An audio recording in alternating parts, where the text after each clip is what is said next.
Hello, good afternoon, good morning, everyone. We are so pleased to see you all here. We're just giving a minute or two for everyone to be admitted into the session and just waiting to see if we have any others joining, and we will get started in just a couple of seconds.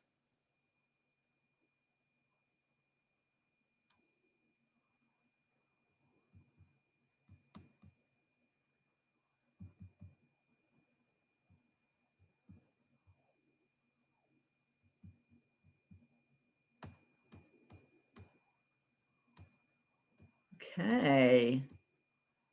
All right, so I think we'll get started. I know some people may join, but just wanted to say good afternoon, everyone, and welcome to the first session of the Justice and Mental Health Collaboration Program, JMHCP for short, our Purpose Area 2 learning community. We are so glad that you all are able to join today. Thank you. We know you're busy, and thank you for taking the time to join into this learning community. We're really excited to work with you all. Today is the first in a series of 4 sessions that we'll be holding for this learning community over the next few months. My name is Allison Upton, and I'm a project manager here at the Council of State Governments Justice Center. I'm going to be starting us off on our session today, but we have a full team here, so you'll be meeting them shortly. We're really excited to get to know you all better, hear more about your grant projects, and just work together with you throughout the series. So just to give you a sense of what our agenda is like today, first we're all going to be introducing ourselves. We have several team members here today on our end that are helping to facilitate. So we'll be, excuse me, starting off by introducing ourselves briefly, and then hearing more from you all, getting having the teams have the chance to introduce themselves and share a little bit more about your work in your jurisdiction, so that we can all meet each other.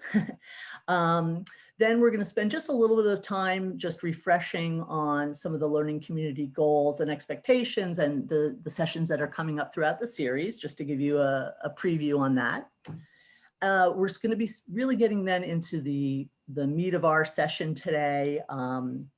Our partners at the National Council for Behavioral Health are going to provide an overview of the Project ECHO model, explaining how we really plan to use this model to facilitate learning throughout this learning community and to structure some of the upcoming sessions. So that will be really interesting to learn more about that.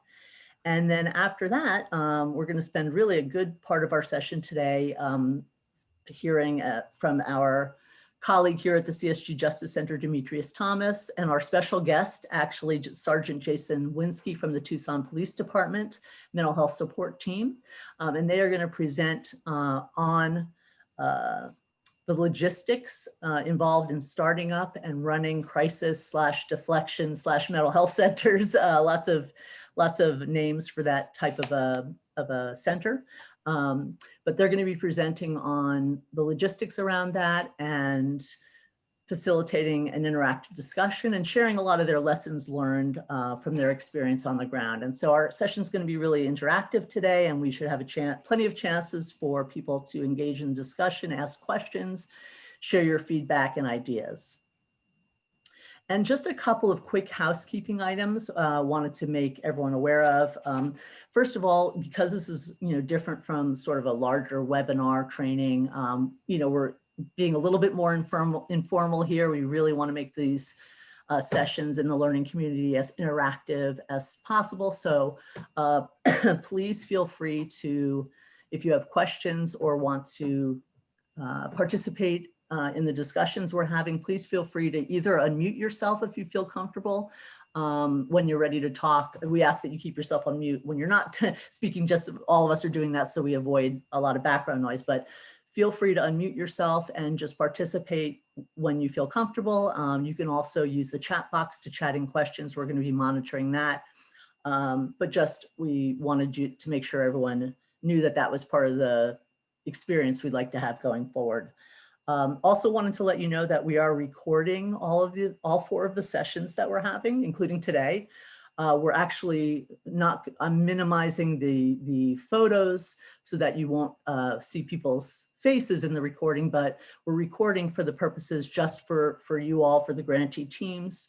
We plan to send you the session recordings and the PowerPoints in between sessions so that you have them to use as a resource if you want to look back on them, or just so you can see the information and have the information that's contained in each session. So we just wanted to make sure everyone was aware of that, that's what we're doing. But it's not going to be for general distribution. It's just for our grantee use.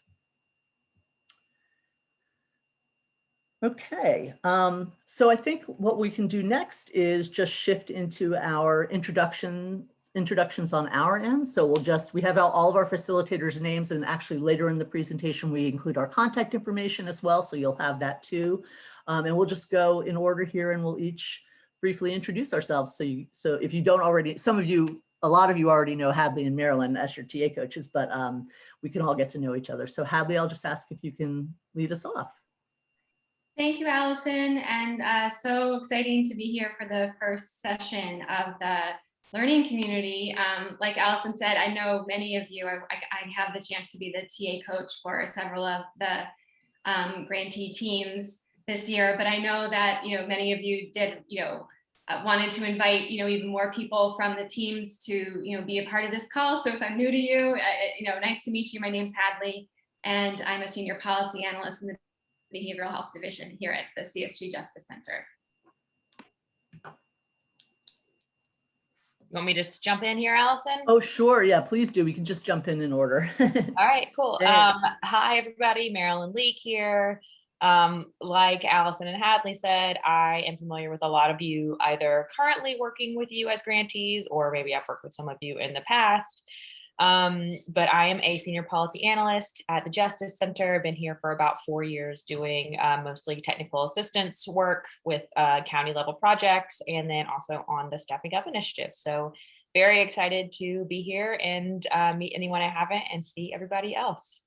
I'll throw it over to Sarah. Awesome, thank you. Hi everyone, I'm Sarah and Neal, and I'm really excited to be with you all today and meet you all. I'm project manager for the Integrated Health Team at the National Council for Behavioral Health, and I lead a lot of our ECHO initiatives and learning collaborative initiatives, which I'll share more about soon. Really great to meet you all. Looking forward to learning from you all. Great, thanks. Bree, are you here? I think you are. I'm here. Thank you so much. Yeah. It's nice to meet everybody. I'm so glad to be here. I'm Bree Ryman, Assistant Vice President for the Practice Improvement and Consulting Department at the National Council for Behavioral Health. And I'm really excited to hear from you all about your initiatives and excited about this collaborative. Thank you so much. Hello, everyone. Many or all of you would have met me doing the general orientation as well as your specific purpose area orientation. So I won't give you the long tirade of a bio, but I am Demetrius Thomas. I'm the Deputy Program Director of the Justice Mental Health Collaborative Program, JMHCP, Training and Technical Assistance, TTA, and I oversee that entire portfolio, that portfolio of the grantees that you all will fall under. Like Hadley said, I'm very excited to be here. This marks the very first event of our deliverable, of our entire TTA portfolio deliverable. So I'm excited to be here and be able to participate in this learning community. Thanks, Demetrius. And, as I said, I'm Allison Upton, a project manager here at the CSG Justice Center, and I'm also in the Behavioral Health Division. I'm the lead for Purpose Area 2, so I get to work closely with Marilyn and Hadley and Demetrius, our whole team, around training and technical assistance, and just really excited to get to know, you also saw me on the PA2 orientation webinar a while back, but excited to get to know you all and hear much more about your project work. Just really looking forward to it through this series. So thanks again. And Sergeant Winsky, I'll pass it over to you. Good morning or good afternoon, depending on where you are, everyone. Jason Winsky, I'm a sergeant with the Tucson, Arizona Police Department. You'll hear more about my program later, but I supervise the mental health support team, which I think is relevant to your discussion today. And I look forward to hopefully being helpful and learning from you all as well. Great, thank you so much. We really appreciate, our external and internal colleagues, taking the time to join into the session today. So thank you. And now we'd really love to hear more from you, all the 9 of the grantee teams that are in this cohort of Purpose Area 2. So I will turn it over to Marilyn. I think you're going to start us off in terms of just getting the chance to have team introductions. That's right. Okay, so and we send this out on an email, so hopefully we're not catching anybody too much off guard. But what we're hoping to hear from each of the grant teams is one spokesperson to introduce yourself and your team members. So let us know who's on the call. Just a really quick overview of what you're doing with your grant project, and then we'd love to hear an interesting statistic about your jurisdiction. So we're just going to go through kind of an alphabetical order, and we'll call on you by jurisdiction. So, all right. Alamance County, can you kick us off? Hi, this is Rebecca Carlson. I'm the Special Projects Manager with the Health Department. And on the call today, I have Amy Griffith. She's the Diversion Services Director at RHA, which is our mental health partner. And Linda Allison, she's the Stepping Up Project Coordinator with the Sheriff's Office. So we're working on expanding our crisis and diversion center. That will also include relocating it in the county so that we have larger space. And we're also working on bringing peer support into the jail to help with reentry services. And then as far as an interesting statistic, I'm going to pass it off to Amy or Linda and see if one of you has something interesting to share. Linda and I were brainstorming about this, Rebecca, and I'm really glad Jason's here because I'm going to share a statistic from our police department. I know Jason. I got to go out to Tucson and work with their team, and I'm so excited to see him here today. And Jason, we have a small co-responder program here in Burlington, and last year, one co-responder responded to, I think, 245 calls with law enforcement, and there were only 3 arrests. And we saw 65% of them diverted from the emergency room. Wow, that is very cool. That is awesome to hear. Congrats. Well, we're just following in your footsteps. That's awesome. Yeah, we love to hear that. Great. Okay, cool. Thank you, Alamance County. So how about Boulder? Hi, this is Kristen Compston from Boulder County. On the call, we have myself, I'm the project coordinator, and Michelle Hudson, who also works here for Boulder County and is helping with the administration piece of a lot of the grant. She's also heading the project here in Boulder County to build a new alternative sentencing facility. So we're hoping to tie, programs into this alternative sentencing facility. Nate Thorne, I think will be joining late, so he's planning to be on, but like all of us had like 3 meetings scheduled at the same time today. Wow. So what was the next thing to say? Our the hope for the project for us to bring into fruition with this grant is to really continue and make more robust some current services that we have. We're trying to target high utilizers, specifically those with serious and persistent mental illness, who have pretty complex needs in our community, and follow an intensive case management model of working with them almost in the same way assertive community treatment works with folks, really working with them long-term to address the significant barriers they have to stabilizing in the community, and work with them for as long as is needed throughout multiple cycles through the jail. I'm hoping to slow those cycles down by connecting them to stabilizing in the community. And the interesting stat that I came up with was about COVID.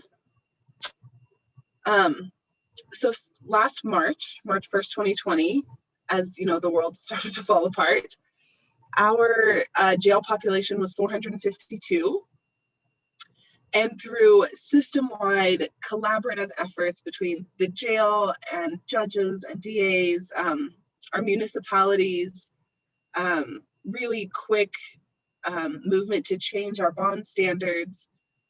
6 weeks later, we were able to reduce the jail population by 49% and take it down to 229. So we released a lot of people, drastically changed our arrest standards, used PR bonds at a much higher rate to let folks out, and released anyone who's immunocompromised and within 45 days of their release. And we're able to cut our jail population in half and have tried to hold it that way with some fluctuation over the last year. That's really great, Kristen. Yeah, that's impressive. Okay, so how about Lake County? Hi, this is Steve Spagnolo. I'm the Chief of Government Relations and External Affairs for the Lake County State's Attorney's Office. And we are working on establishing a 23-hour, 7-day-a-week crisis stabilization center, which we'll be referring to as a wellness center. We're getting very close to having our location, very excited about that. Also on the call, we have Donna Jo Mackey, who's in the State's Attorney's Office, as well as our Chief of Sex Crimes Unit, and Sandra Bankston, who is going to be coming on board for the Wellness Center as our Executive Director. She's currently in our office as a therapist, grant-funded therapist position, and has been a longtime victim witness coordinator. So she has a wealth of experience and breadth of knowledge for the county, and also has a master's in social work. So we're very excited to have her joining the team. We also have Vicki Tello from NICASA, which is our behavioral health partner for the Wellness Center, and Jason Sutton from Coast, which will be assisting us initially in referring persons in crisis to the Wellness Center. And a little bit of tidbit about Lake County. Right now, about 40% of the jail population has mental health issues that we're aware of. And we currently have 452 persons in the jail with a capacity of 740, obviously with the goal of the Crisis Stabilization Center, Wellness Center, being able to reduce some of that. So I'm excited to be here. Oh, and Bruce Johnson is also on the call now. Sorry, I did not see him join. Bruce Johnson with NICASA is on the call as well. Great, thanks, Steve. Thanks for sharing. Nice to meet all you guys. Next up is Dallas County. Hi, this is Doug. Oh, didn't. Marcia, you're on call. Yeah, I'm here. You Yeah, sorry, I was a little late. And Hadley, it's so good to see you as our TA rep. We've talked to her on the phone a million times, but it's good to finally see you. So what our project is in Dallas is to divert mentally ill offenders from even reaching the front door of the jail. And two people that we have on the phone are Doug Denton, who you just heard, who's the executive director of Homeward Bound, where our center will be housed.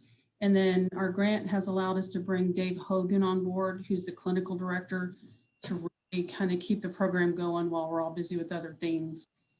Also on the call are Laura Edmonds and Crystal Garland, who are with our criminal justice department within the county. The great thing that we have going is, even though this grant is through the district attorney's office, it's one of his major initiatives when he took office in 2019, but we have cooperation from all of our stakeholders throughout the county. We've got the police department, we've got our mental health associations, we've got, Mark Cuban just stepped up to help support the center. So we're really excited about where this can go. And to kind of give you an idea of the size of our problem, Dallas County Jail is currently the second largest mental hospital in the state. The only one that's larger is the Harris County Jail, which is Houston. We have about 5,000 to 6,000 people a day, and 40% of them, as you said, have mental illness. So our goal is to keep them from even coming to the front door of the jail. and get them services in the community. So the interesting fact, I took kind of a different turn on this, I will admit, because I didn't know if y'all knew that the frozen margarita machine was invented in Dallas. Hey, this is important information. I know.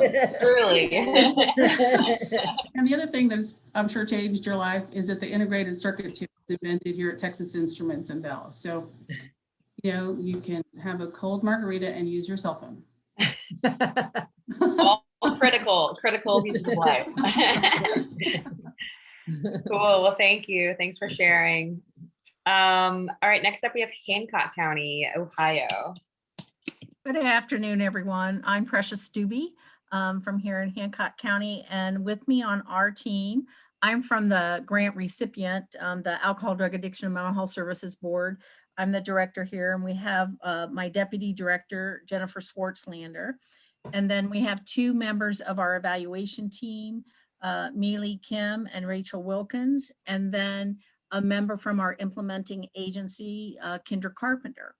And our project is focused on taking a facility that was closed. It used to be a substance use residential treatment facility. And our goal is to reopen that facility in more of a stabilization fashion where we can serve individuals that struggle with mental illness and or addiction that also trying to prevent them from getting into the criminal justice system, or if there's any way we can reduce their length of stay or anything like that to be able to help them.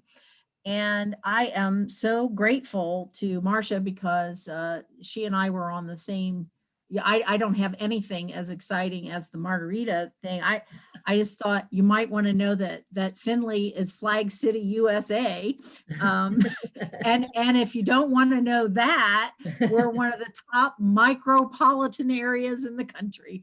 Those are kind of our two claims to fame as a community. Wow. Love it. Very interesting stuff.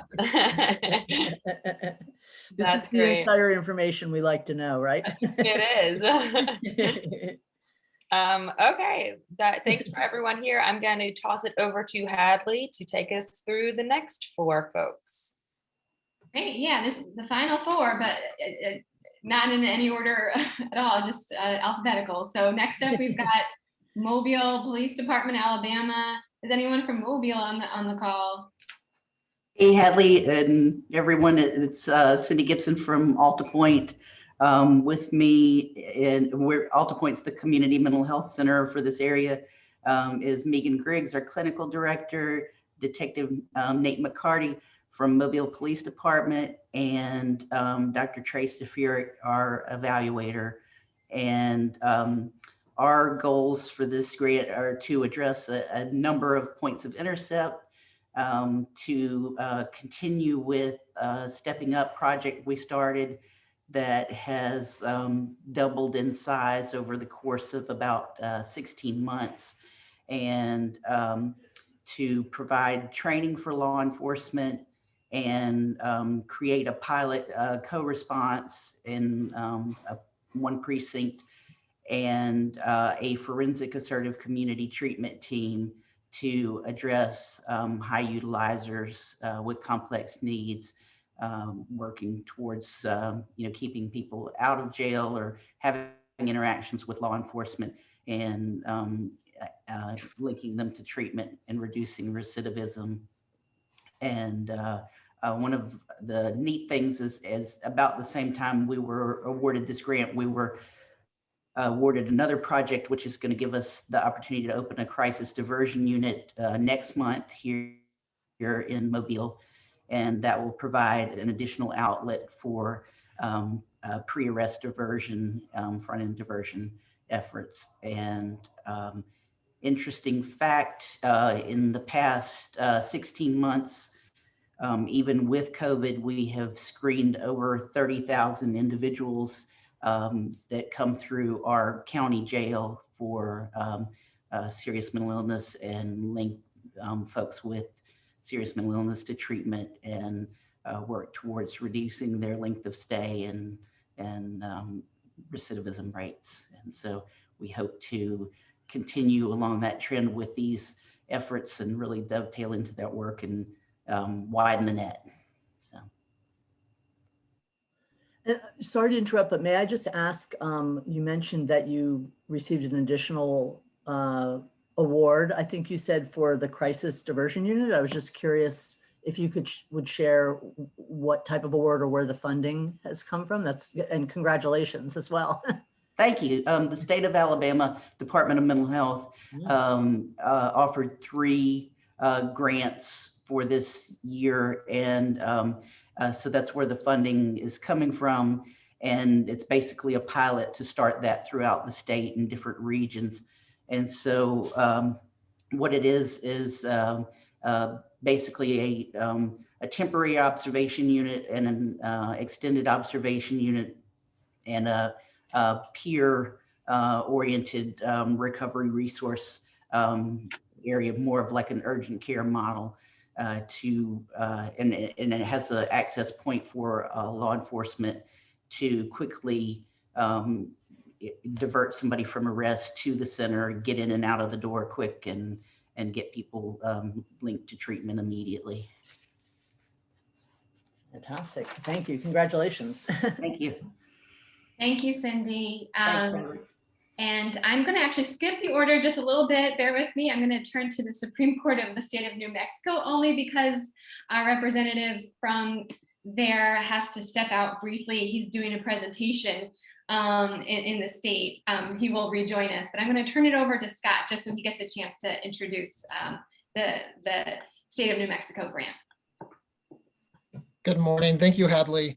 I apologize for having to jump off to talk to a chief judge. My name is Scott Patterson. I'm a statewide behavioral health manager for the Administrative Office of the Courts. On the call today, we have Mateo Page, who is our division director for Court Services Division.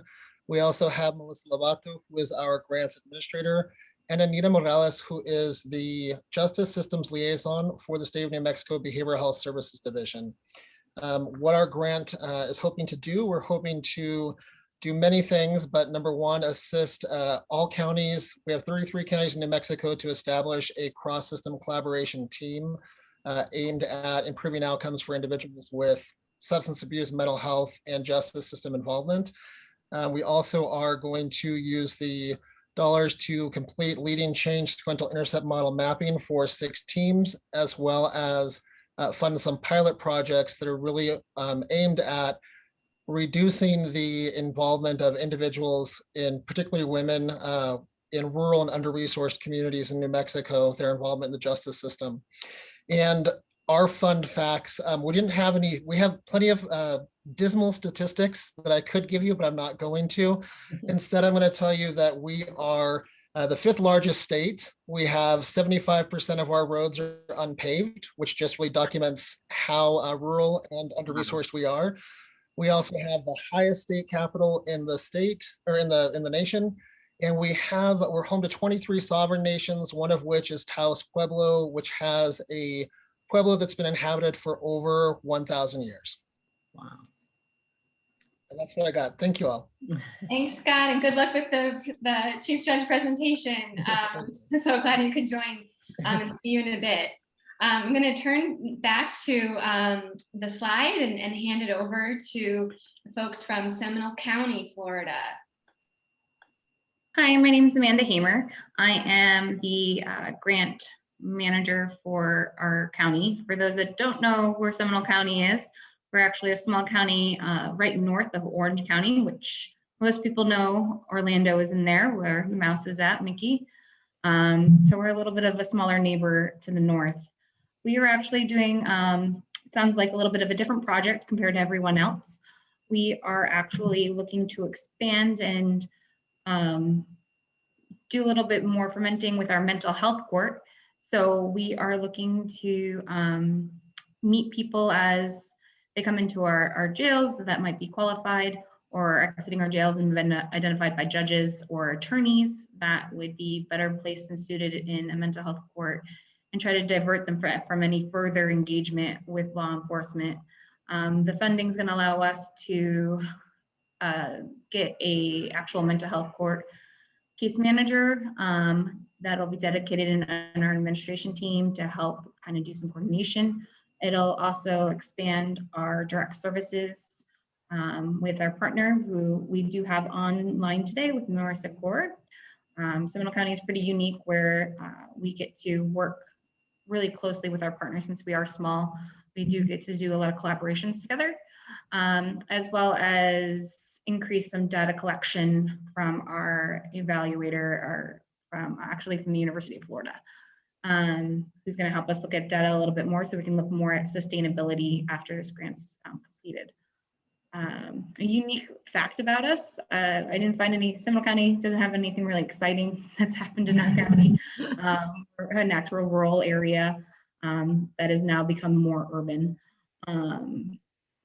But our court's interesting in the fact that it is the only court in the Central Florida area that does treat uninsured participants, which is kind of neat because there's 4 other big counties that would be in our zone area. And 47% of our clients are uninsured. So almost half of our participants that we see yearly are uninsured. So that would be our interesting fact that we find interesting and kind of take pride in, and that this grant will help us continue to do.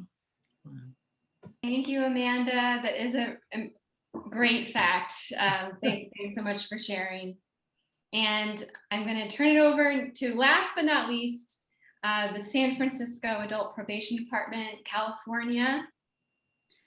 Thanks, Hadley. Hi, y'all. I'm Victoria Westbrook. I'm the acting reentry policy planner and the Women's Gender Responsive Coordinator for the Adult Probation Department. On today's call with me is Tanya Jones. She's with our finance division and the program coordinator for this project. And also Cedric Akbar. He is the director of forensics for Westside Community Services. They are the agency that's going to be providing services on this project. So what we're doing is forming a mental health transitional housing program that will have will serve our clients that have serious mental illness or co-occurring mental illness and substance abuse, that are experiencing homelessness or are unstably housed. And there will be clinical case management on site. And we're super excited about this project because there is a lot of our clients have mental illness or emotional challenges and or substance abuse challenges that haven't done as well as we have wanted them to in our traditional transitional housing program. So we're hoping that this is going to serve the gap in that. We're really excited to be doing this in partnership with Westside Community Services because they've been a community-based mental health provider in our community for over 50 years. And they've also run one of our most successful regular transitional housing programs. Like the clients that go to their program do really well in the program and when they leave. So we cannot wait to get started on this. So I had like some dry statistics at first, but some fun facts about San Francisco. There's actually like 10,000 more dogs in our city than children. The bear on our flag was modeled after an actual bear named Monarch who lived in Golden Gate Park, and he was one of the last wild grizzly bears in California. And denim jeans were created in San Francisco by Levi Strauss for the gold mine miners.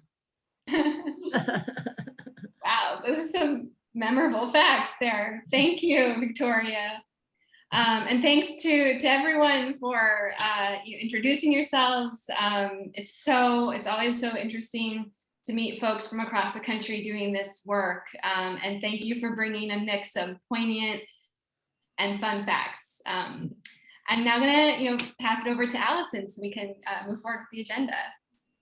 Thanks so much. Yeah, Marilyn, Hadley, and to all of you grantee teams, it's great to just get to know you, start to get to know you and hear more about your work. And yeah, it's just, very exciting for us. And we look forward to you all getting to know each other better too through this learning community. So don't want to spend too much time on the next slides. I know you've seen some of these overview slides on earlier webinars, but just quickly refresh everyone that the Council of State Governments were the agency that provides training and technical assistance for JMHCP grantees. We're one of the folks hosting this webinar series. Hadley and Marilyn as your TA coaches, and our agency is actually. Here's a fun fact about our agency. Our agency has actually been the training and technical assistance provider for the Justice and Mental Health Collaboration Program since its inception in 2005. So it's great to get to work with you all as the new group of PA2 2020 grantees. So you're obviously familiar with the Justice and Mental Health Collaboration Program since you're all grant recipients, and I will just congratulate you again. Quickly, it was a very competitive year, and so it's no small feat that you all received awards, and we're excited to work with you together on your projects going forward. Last but not least, well, for the slides I'm doing right at the moment is the Bureau of Justice Assistance. I know you're also familiar with this organization, BJA for short, since it's your funder. And you can see their mission statement on this slide. We do just want to thank them for their support. They fund the Justice and Mental Health Collaboration Program, and specifically they're providing the funding for this learning community series, and also for our ongoing technical assistance work with you all. So we're very grateful for that. And now I will just pass it over quickly to Sarah so that she can give an overview of her agency, the National Council for Behavioral Health. Sarah? Thanks so much, Allison. Really briefly, a little bit of background about the National Council. We serve as a unifying voice for America's healthcare organizations that deliver mental and behavioral health services. And more specifically, we are a national nonprofit membership association. So we currently serve a little over 3,300 healthcare organizations as our members. And our members serve over 10 million adults, children, and families living with mental health and addictions. Just a little bit about us. And we do this through three main areas: advocacy, education, and technical assistance. That's just a little bit of an overview. I'm happy to go into more detail if needed. And I can share our website as well later in the chat if you're interested in learning more about us at your leisure. But that's all for me. I'll turn it back over to Allison. Great, thanks so much, Sarah. And we're really excited to partner with you on this learning community going forward. So again, just before we get into sort of the main portions of our session today, I wanted to just spend just a few minutes just to talk a little bit about our or refresh us on our goals for this learning community, just give you some more information on how we want to structure the sessions, some of our expectations, and then just also share with you the dates of our upcoming sessions. So, we're really excited. And again, it's just to hear the introductions today, just really whets our appetite for, the work that you're all doing. And we have, as I mentioned, I think we have 9 grantees in this cohort. And I actually see, hearing and just refreshing myself on your different project, the nature of your different projects, I actually see that as a plus, for our learning process. Even though there are diverse areas of focus for each of the projects, we definitely know from our prior experience doing learning communities and other technical assistance that, the JMHCP program at its core is about, as the name implies, is about mental health and criminal justice collaboration. So regardless of which point of intercept you're working at, there's definitely going to be learning opportunity for you here in these sessions. There's a lot of common denominators, even if your particular intercept area where you're working is somewhat different from, from pre-arrest to pretrial diversion to jails and courts to reentry. There's tons of commonalities and ways that we can learn from each other. So I think this learning community really, one of the main goals is to just bring everyone together. We all attend a lot of larger webinars and trainings where we don't really get the chance to interact with each other, but here you're really going to get the opportunity to be interactive in the discussions, get to know the other grantee teams that are in your cohort. And I could tell you from, just doing past conferences and learning communities and the single most consistent bit of feedback that we get from grantee teams is that they really value the opportunity to get to connect with other grantees doing the work. Like that's one of the biggest positives that they take away from the grant process, because they really enjoy connecting with others, sharing their experience in the work, discussing what works well and strategizing, but also, we hope you'll be willing to share your challenges, because every grantee project is going to face challenges, and we can all brainstorm and really learn from each other. You all are bringing a lot of expertise already to the table, so it'll just be great, to share that here.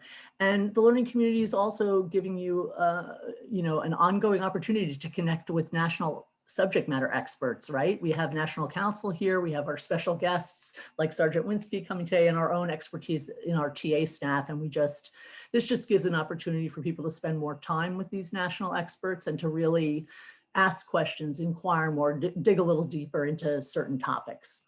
And, of course, overall, one of our goals is to just generally work on increasing our awareness of evidence-based principles, best practices in supporting mental health centers, diversion and deflection centers, wellness centers. This is one of the core goals of Purpose Area 2 in the grant. And in general, just increasing our expertise in working with this population of people who have behavioral health needs and justice system involvement.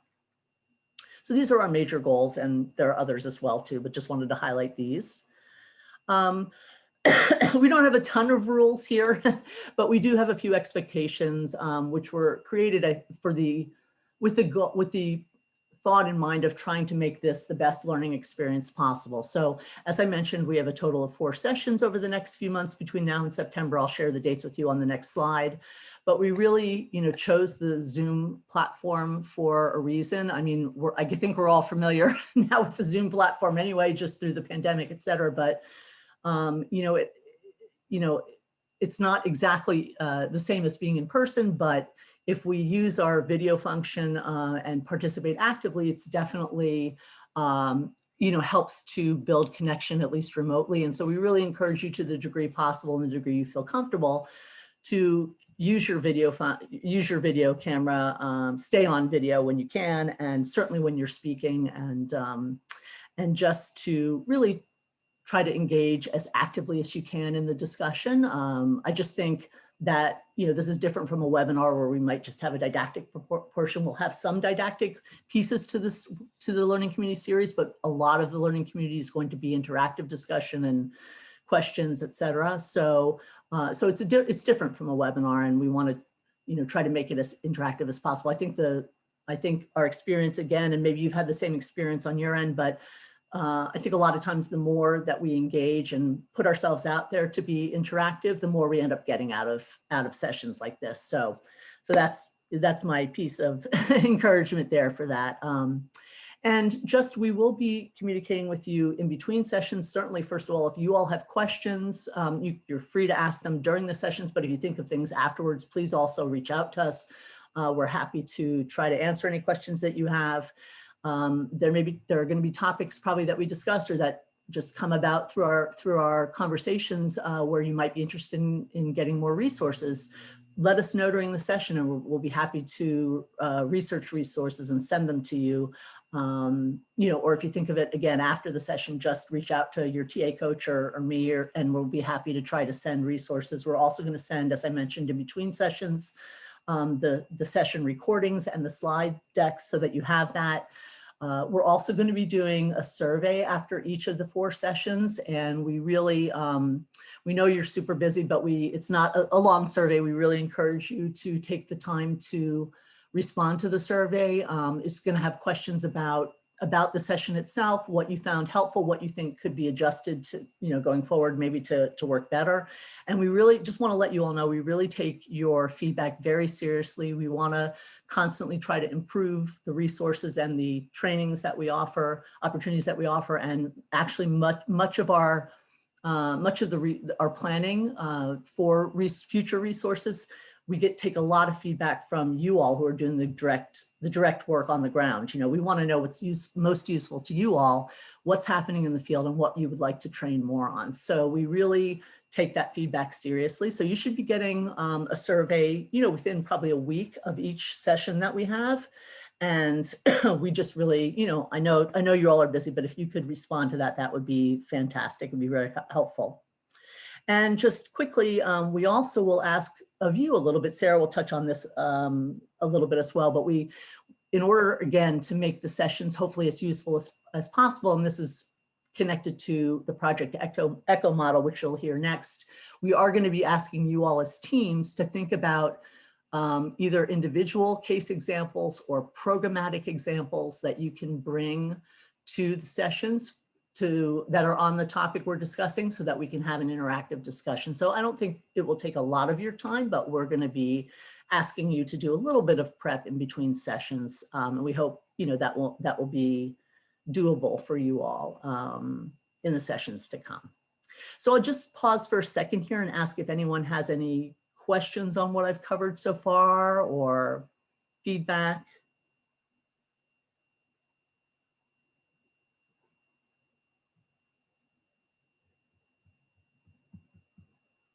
Okay. Well, if you think of things, I didn't check the chat box, I have to admit, but because I'm looking at the slides, but if there is information in the chat, I can address it afterwards. Or if you think of questions, please feel free to let us know. Okay, and just quickly,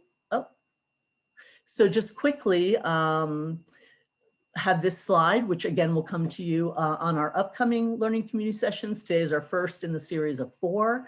Our next sessions are in June, July, and September. And you can see the topics listed here on this slide. I think you all should have already received calendar invites to hold this time. We try to give you all as much advance notice as possible. But if you have not received that, you know, let your TA coach or let one of us know, and we'll be happy to forward you the invites. But we're going to be focusing in June on implementing integrated care with a focus on some subtopics around Medicaid reimbursement and some other subtopics. So I think that'll be a very useful session focus for no matter what type of grant program you're running. Our session in July will be focusing on using technology to advance care in health centers and other justice settings. And we're also going to be focusing a bit more on case management and other wraparound services.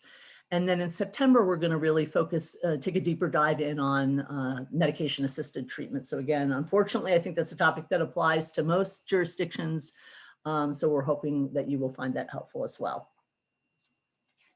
Okay, so now I'm going to turn it over to Sarah, who will discuss the Project Echo model in more detail. Sarah? Thank you so much, Allison. Yeah, so like Allison said, I'm going to just share a little bit of an overview and an introduction to the Echo model, just so you kind of know what you're getting into with this Learning Collaborative series, because we're planning to actually base this Learning Collaborative every session off of the Echo model. So before jumping in, I'm just going to ask Allison to play this video and see if it works okay, because it provides a really good overview of what the Echo model is. Great. Okay. Fingers crossed. If it's not working, let me know, but hopefully it should work. Here we go.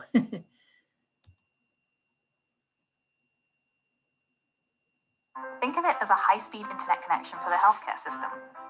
It spreads new medical knowledge throughout the healthcare system, from university medical centers and other specialty care sites to the front lines of community care. Rather than information flowing in one direction, community providers learn from specialists. They learn from each other, and specialists learn from community providers as new best practices emerge. Under Echo, community providers use video technology to participate in guided practice with specialist mentors. They acquire new skills that allow them to treat patients they otherwise would have referred out. Patients with complex chronic conditions get high-quality care where they live from providers they know. No waiting months to see a specialist. No long drives back and forth to get critical care. Echo exponentially increases access to specialty care by moving knowledge instead of moving patients. Suffering and pain are reduced, and lives are improved and even saved. Project Echo, changing the world fast. Join us at echo.unm.edu. Are you part of the Echo? Thanks so much. I'm glad it worked. I hope the audio was okay with you all. I realized I wasn't on mute until a few seconds in, so you might have heard feedback. I apologize for that. But as you can see from this video, Echo is really just an innovative way to spread knowledge and information and skills and best practices really between community health providers in different geographic locations and researchers and specialists to really just kind of overcome some of those barriers that we typically experience across sharing information. So it's this evidence-based and proven technique for adult virtual learning, and overall, it really just aims to connect diverse providers in real-time peer-to-peer learning sessions, just like we're on right now. Next slide, Allison.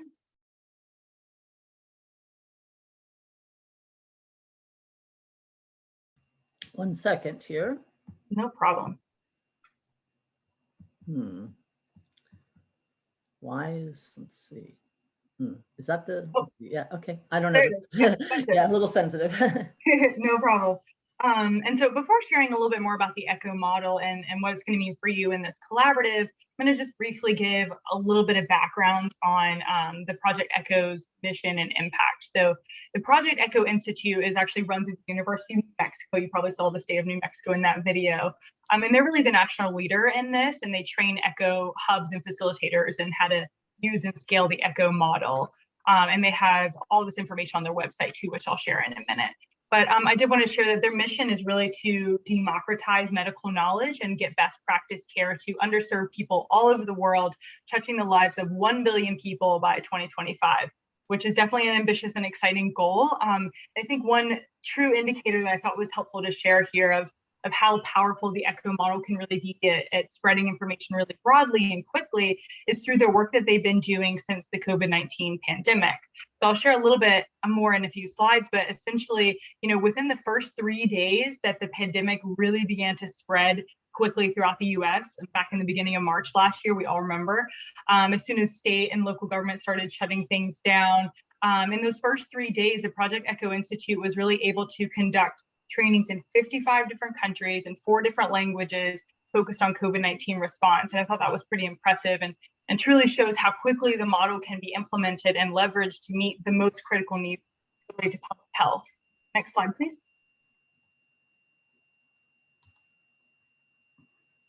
And so briefly, I just want to give you a better sense of how far-reaching the Echo model is and how it's used all across the world. You can see on this map here, and then you can also, I'll share the website in a second, but you can also check out all the live data on their reach from the Echo model anytime on their website, which I think is pretty cool. But you can see that the Echo model is used in hundreds of different countries and communities across the world. I think there's been almost 500,000 total learners who've been engaged with Echoes. And I think like 40,000 different organizations have been involved, 50,000 different sessions. So really exciting. It's really fast growing and started back in 2003, I believe. But I just wanted to show this because I think it really shows that the Echo model has been effective in various different settings and communities, as you can see across the world. Because it's really just used to leverage peer-to-peer learning virtually to de-silo knowledge silos and really break down those barriers, as you can see across several different geographic locations. Next slide.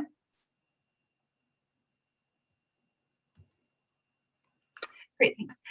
So this widespread use of Echo certainly grew really quickly in response to COVID-19, as I just mentioned, but I wanted to share just a couple of reasons for that and give a little bit more context.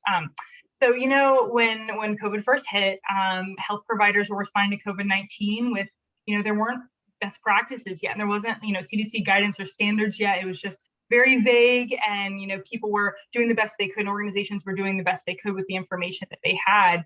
And because of that, the Echo model was really useful, and it came into play and was leveraged in a really great way. And it focused on peer-to-peer learning and sharing knowledge like at the community level to really raise up the voices and the best practices that were happening at the local level for a COVID-19 response when there wasn't really an evidence base yet. So it really grew quickly to be able to understand kind of what communities were doing to effectively respond to COVID-19, and that spread very quickly across different Echo modalities. So I thought that was really exciting, and some of these these strategic goals here kind of outline their purpose and their goals with the ECHO response. And it really is all about making sure that they're supporting that public health response. And I want to also mention, that hundreds of ECHOs were launched since the pandemic started, focused on several different areas of public health response. They were not just limited to, physical health responses like vaccine distribution or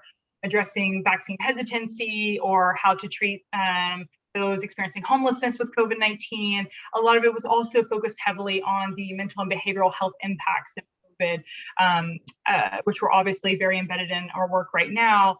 And it's a huge crisis that, the ECHO Institute is addressing actively right now and wants to do in a very relevant and informed way. And the ECHO model really helps to facilitate knowledge sharing around that. And so I'll share a little bit more about some of the ECHOs we're doing focused on that topic as well. Go to the next slide.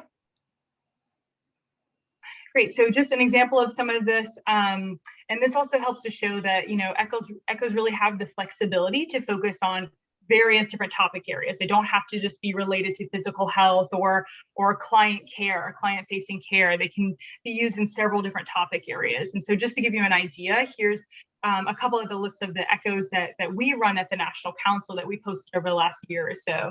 The first one that we launched is focused on alcohol and smoking addiction. We called it Addressing America's Silent Killer. I thought that was a clever title.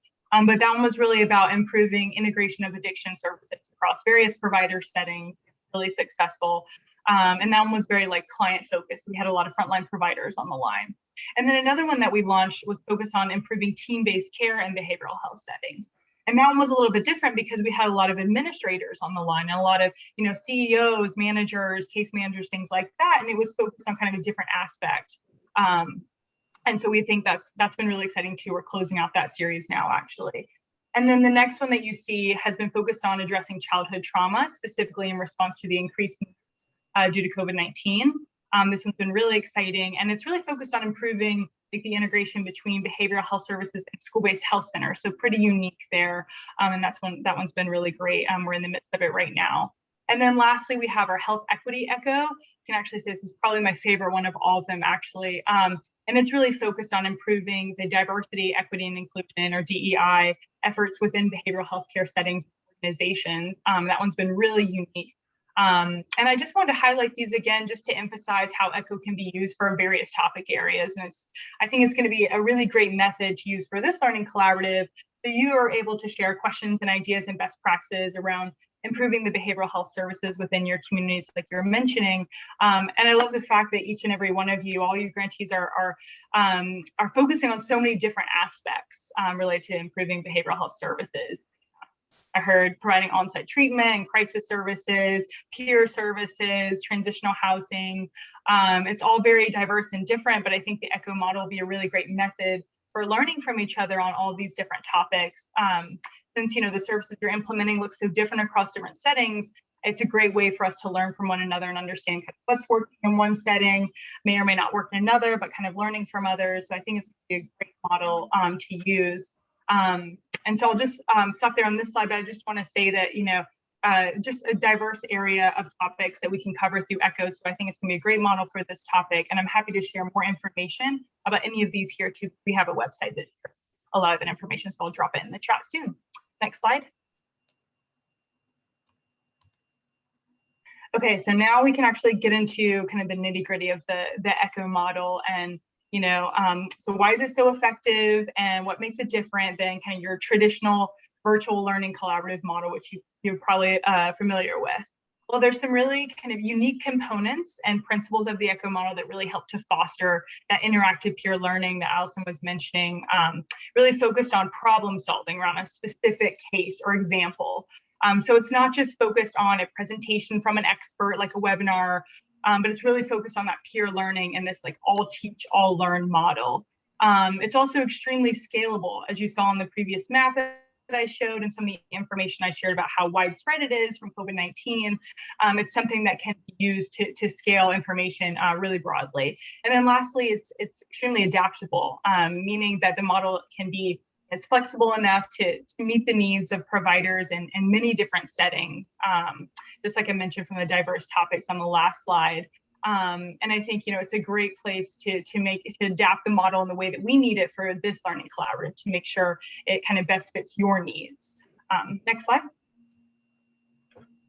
Okay, so now what are all these core principles I've been talking about? Here's the 4 core principles, just really the 4 main things here that really make a successful ECHO session. The first is the amplification of knowledge through technology. So using Zoom, like Allison mentioned, to do ECHO sessions virtually.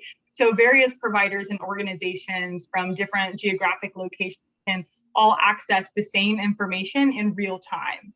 And then the second is the way that ECHO helps to share best practices across providers and specialists. So really reaching those that are, typically maybe hard to reach through, your traditional training and education methods. And then third is case-based learning that ECHO uses to facilitate learning around it. Like I said, a very specific case example or client example. And it allows participants to learn from someone else's examples and their challenges or successes, while also allowing that participant and that person to share their case and learn from others as well.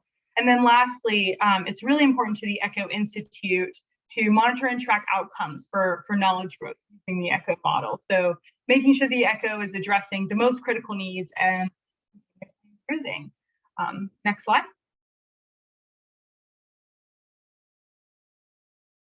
So what does this mean for you? What does a typical ECHO session look like? It kind of looks something like this. There's kind of 4 main components. Typically, there's a very important beginning portion of every section where you're doing, introductions like we just did earlier, just to make sure that participants have the chance to know each other and to know the faculty, to just feel a little bit more comfortable with, openly sharing in a supportive way, or just reaching out to ask questions or clarify things. Then the second piece is typically a brief didactic presentation. Of course, timing can certainly vary across different ECHO sessions depending on needs, but it's typically relatively short, just to make sure there's plenty of time for open discussion, which is really the key part of an ECHO session. And the didactic is always, based in evidence and directly addresses topic area that to address. And then, the most important component, which I'll talk about in a little bit, is the case presentation. This is where a participant brings an example or a challenge or a question that they may be working with related to, say, integrated behavioral health, like you guys are all working on, to receive that live feedback and guidance from other specialists and providers on the line. So getting that feedback live is really a unique part of the session. And then that leads into the final portion of the open Q&A, where the participants really have the chance to learn from others and an organic and open conversation. And we always make sure in ECHO sessions that there's a lot of time dedicated to that open Q&A feedback portion. So again, this is just kind of a typical outline of an ECHO session. It's typically structured like this, but of course it can be very flexible and is really based off the needs of the target audience and the participants who are joining. But really the most important thing in a session, ECHO session, is to make sure that it's based in peer-to-peer learning and it's really engaging, and that case-based learning component is a really important part of it. So there's plenty of opportunity for open feedback and sharing guidance, suggestions from others. Next slide. So just briefly going over this, I like this graphic because it helps me kind of visualize the ECHO model's purpose a little bit more. But you can see that there's that ECHO Hub core team that consists of not only the facilitators of the session, but also kind of some of the subject matter experts related to the content that join every session to kind of help drive the conversation and discussion around that topic. So the ECHO Hub is really the one who is driving that ECHO. And then there's you, the spokes of the provider sites in this hub and spoke model. And the spokes of the participants are the ones who bring the case examples to the session and who really help to foster that peer-to-peer learning and knowledge sharing. So really, really important to us that participants are able to come prepared to openly share a case to be able to learn from each other. Really important component. Next slide. Great, so now I will finally get into the case presentation portion. So like I mentioned, I keep mentioning it's the most critical component of an ECHO session. I think this is where the really exciting learning happens. This is where you can really dig into a specific example or challenge that you may be experiencing and put a lot of context behind it. So you kind of gather this information from peers and experts in a supportive and safe environment and take it back to your teams and implement, and then you can continue to receive feedback from other participants on the line in future sessions. So nothing too important to share with you right now with case presentations and no to-do for you right now. We'll be sharing more with you soon about what case presentations will look like on this specific collaborative, but I just want to share, please be prepared to be able to share or present your organization's challenges or questions to the group on an upcoming session. But no to-dos right now. We'll share some more information and details soon. Next slide. So briefly, this is just an example of a case presentation form that we've used in the past. This is actually an example from our Health Equity Echo that I mentioned earlier. And we're thinking about creating something similar for this learning collaborative, but we'll be more, we'll share more information about that soon. But as you can see from this form, which I realize is hard to read on the slide, but it's really focused on digging into that organization's challenges and questions and trying to get a little bit more information about like a specific request that you're hoping to ask the audience, so you can get really specific feedback. But we're looking to forward to discussing this more with you guys in a future session, but we'll share more soon about a case presentation form that we may ask you to. Next slide. Okay, great. Now just kind of closing out my portion, I wanted to share just a few testimonials from some of our recent ECHO participants. Some of them just shared their thoughts on how they thought the ECHO was useful for them, and I thought these were some ones that really kind of encompass a lot of participants' feedback. So I'll give you a moment just to read some of those. But as you can see, the key theme here is kind of, providing a supportive space for learning from others. In particular, I really like the first one. There's a strength in sharing challenges with our patients that our patients bring to us. It helps prevent burnout, to be able to share the heaviness of challenging situations with others. All right, next slide. Okay, so I think this is my last slide. And with that, I just wanted to share just a few final reminders about ECHO and what it means for you, and recap a little bit about what we discussed. So like Allison mentioned too, engagement is incredibly important in every ECHO. It's not really successful unless we're able to hear from you all and you're able to kind of share your challenges with us. And like Allison mentioned too, being on video is also really helpful if you're speaking, to help us improve engagement. And that's why we love using Zoom in that way, so we can see your faces.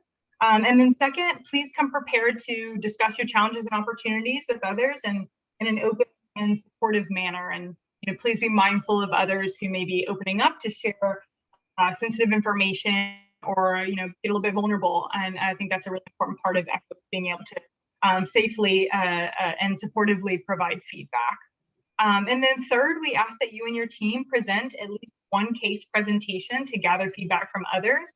And again, we'll be more in touch with that soon, but that's really all we're kind of asking from you. Make sure you're able to come prepared to discuss and openly engage with us. And I think that's it from me. I'm happy to answer any questions related to ECHO or any of the work that we're doing related to ECHO. Now we're at the end of the session. I'm not sure there's time now. And if not, I will go ahead and turn things over to Demetrius. Thanks, Sarah. Yeah, we definitely would just want to give a minute if people have any questions about Project ECHO, or we know we've been going for a while now and just want to make sure we leave that space.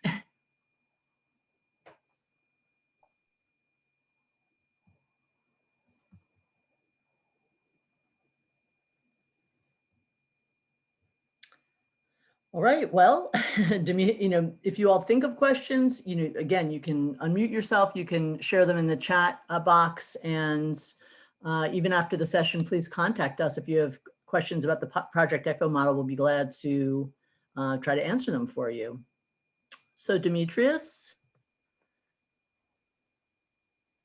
I guess I'll turn it over to you. Good afternoon again, everyone. Just a quick check-in. I know we've been doing a lot of talking, so I hope you all are still hanging in there with us. We are more than halfway done through our session, so just give us a bit more time and we're almost there. I'm going to be talking about the Mental Health Center's operations, policies, and procedures. Before we dig into the presentation, I just want to flag a few things. This This presentation by no means is meant to be exhaustive or one-stop shop. If there's anything on these slides that you all want to dig deeper in, and or conversely, if there's anything mentioned on these slides that, or anything that's not mentioned on these slides that you want to dig in, your TA coach, Hadley, Marilyn, is here to help, as well as Allison and myself. This is just meant to give you all a snapshot, or briefly highlight some key center operations and policies that we think are good to get started on immediately. Also, after each PowerPoint slide of my presentation, I'm going to provide you all space to ask questions. So feel free to jump in, whether that's via chat, whether that's just unmuting yourself and jumping in, but I do want to give you all some space to immediately ask questions around the topic areas. You can, next slide, Allison. Thank you. And so it goes without saying, but I'm going to say it just this one time.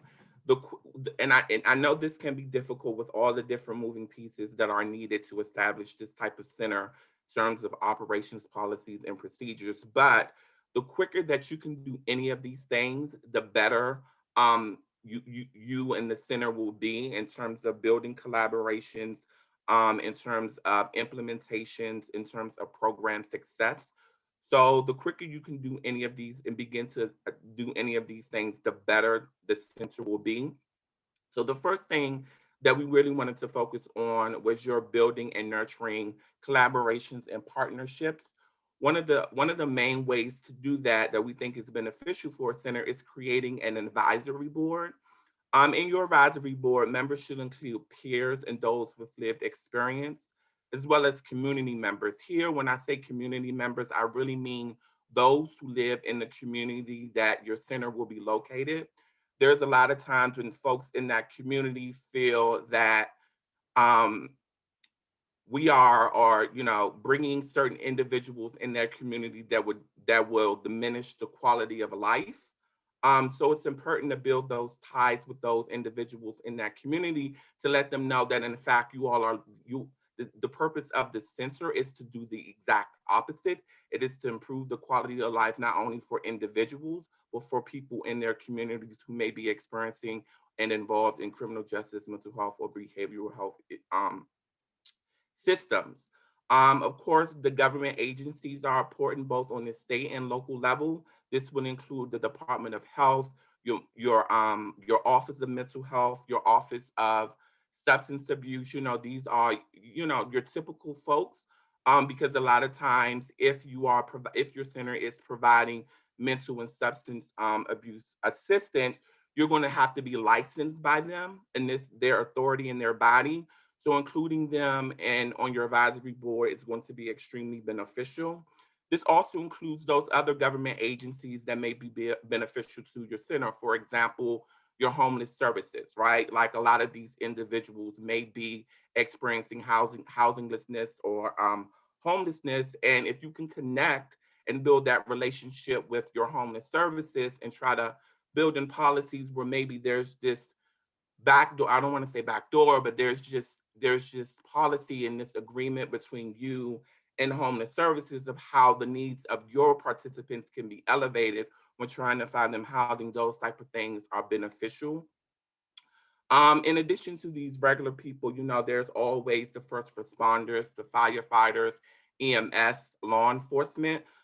So those first responders, but in addition, thinking about those first responders that aren't controlled by government jurisdictions, for example, community first responders, those or first responders that folks have in the community, that are community members that we typically don't think of co-responders, whether it's that auntie in the community that people can go to. Like those type of individuals are extremely important to add to your advisory board, thinking about local and state elected officials, mental health, substance use, and criminal justice providers, as well as area businesses. A lot of jurisdictions or localities have business districts. So those areas of businesses or those businesses in the areas where your center will be connected is important because they see people on a daily basis. They're part of the community. So they can always come to you and say, hey, I know such and such is experiencing this, or, you know, maybe elevating toward this, and you can continue to build relationships in that way with the community. I think you will all see that moving forward. These type of relationships are critical for the ongoing success of your centers. With your advisory board, you should always create policies and procedures that outlines the roles and responsibilities and expectations for each of your board members. These policies and procedures should really define regularly and consistent meetings. A meeting schedule is very important. A standardized meeting schedule is very important. It's something that folks know, okay, this is happening, this is on my calendar, I should go to. Locations, whether you're meeting in person, I know there's not a lot of in-person meetings now, but virtually should really accommodate all members, particularly those members with peers and those with lived experience and community members. So it may mean not having a meeting in the middle of a day, and having it more at 6 or 7 p.m. It may mean changing locations if it's on a brick and mortar location, so that the location of the meeting is really centered and around the peers and those with lived experience and those in the community. Specifically, when thinking about the peers and those with lived experience and community members that will sit on the board, you may want to think about incentives, right? And those incentives may be travel vouchers or gift cards, or even having specific contracts with them, individual contracts with them where you can pay them. Because presumably those other members will be covered or paid for the skill set that they are providing through their jobs. Peers and those with lived experiences in the communities may not have that opportunity, right? So if we can give them some type of benefit, incentive, and actual pay, we can not only learn from them, but tell them that their experience, that's telling them that their experience is valuable, and it's so valuable that we're willing to pay them and support them in providing it for us. Any questions about this slide, any information that was covered in this slide?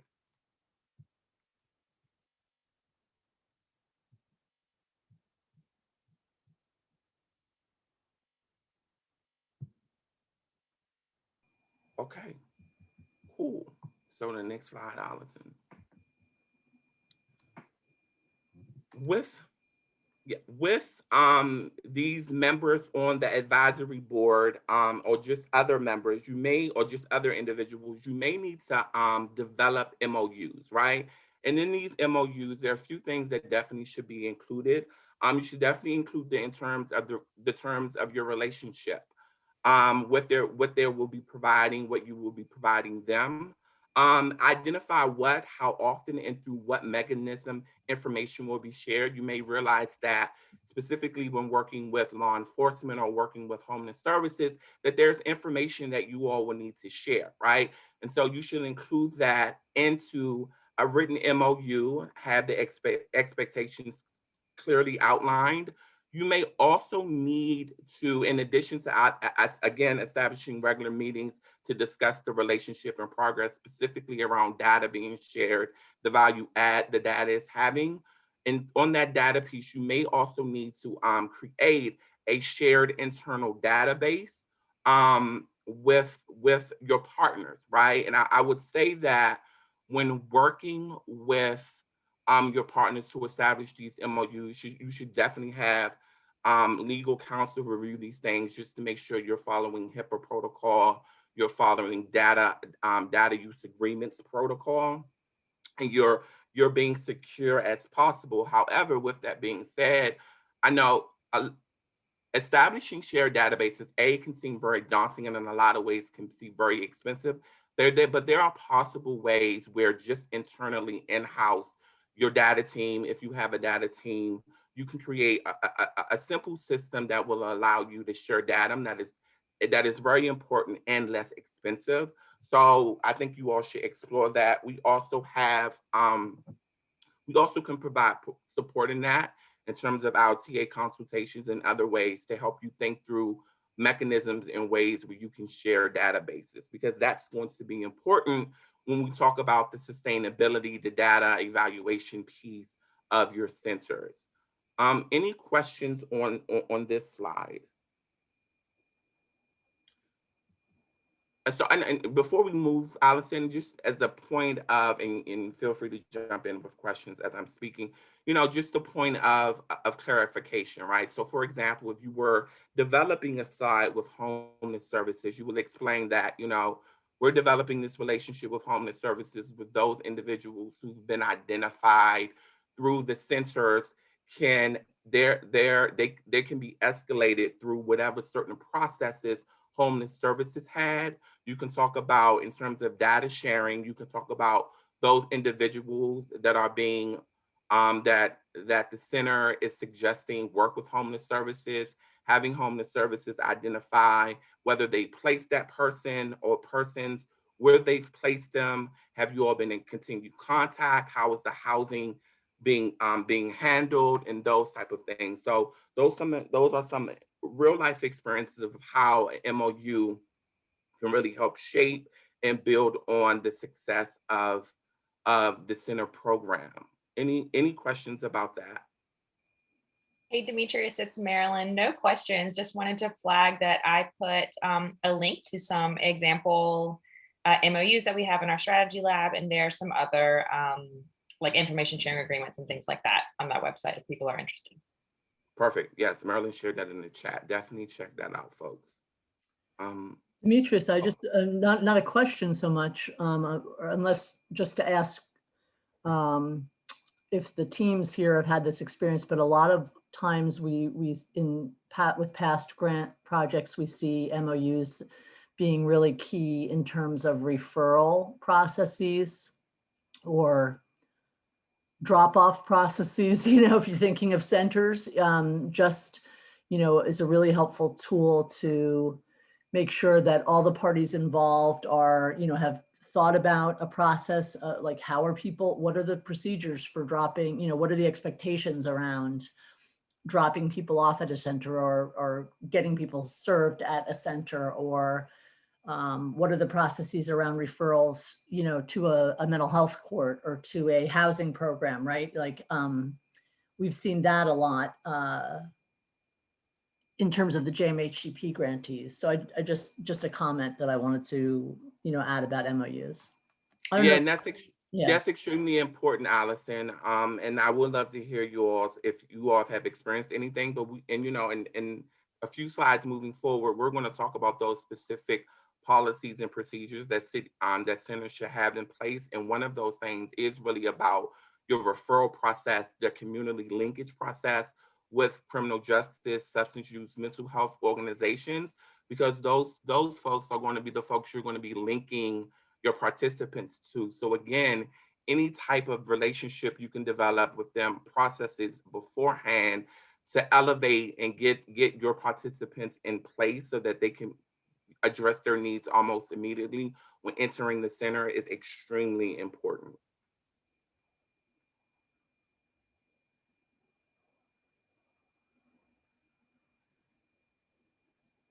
Questions, comments?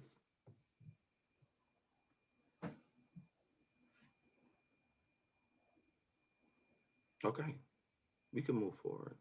And again, if anything comes up after we, feel free just to shout it out or put it in the chat.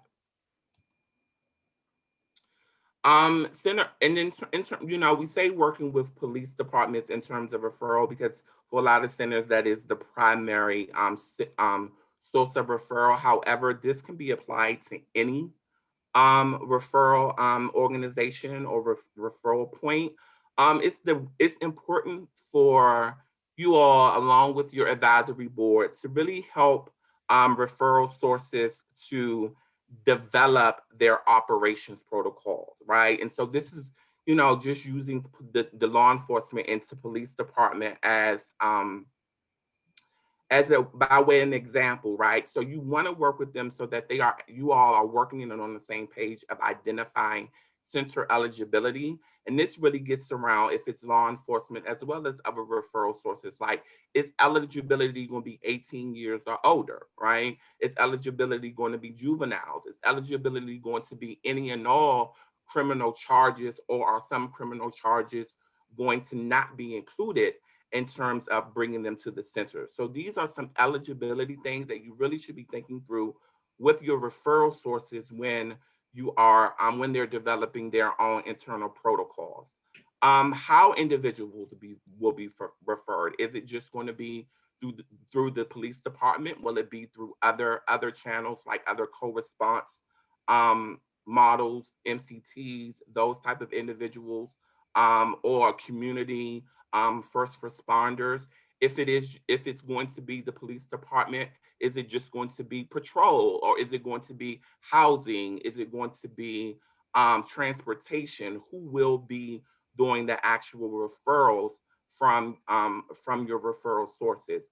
Also, it's important to think about transport, specifically with police department, and always remembering for police department to include their legal and all of those people, because if those being transported are not technically under arrest, then they can't be put in handcuffs, right? And so what does that exchange look like on the grounds, right? You can't coerce people to say, hey, we're either going to lock you up or we're going to have you come to the center, you choose, right? So finding that perfect language in terms of building transport and how folks are going to be transported, how your referral sources are going to connect with people on the grounds is extremely important, right? And if, again, thinking through very specific things, if they would want to bring someone that they see seems to be escalating for mental or substance abuse issues, does that person on the grounds have belongings that may,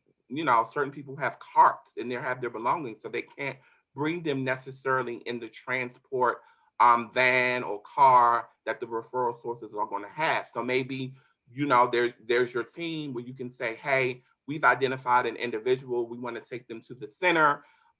However, they have a lot of stuff.